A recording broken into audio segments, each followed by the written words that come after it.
અમારા સમાજને અલગ ભીલ રાજ આપો, અલગ ભીલ પ્રદેશ આપો.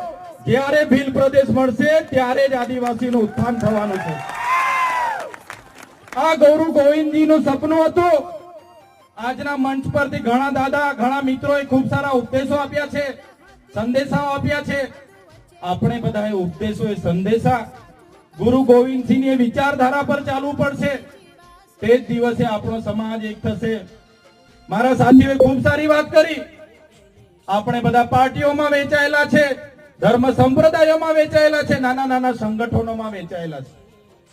પણ સાથીઓ, આ મંચ પરથી અમે કહેવા માંગીએ છીએ, આવનારી 2027 સુધીમાં ગુજરાતના તમામે તમામ 27 આદિવાસી ધારાસભ્ય આદિવાસી માટે બોલે એવા આવશે, તો આવનારી 28 માં રાજસ્થાન અને મધ્યપ્રદેશમાં પણ બોલે એવા આવશે.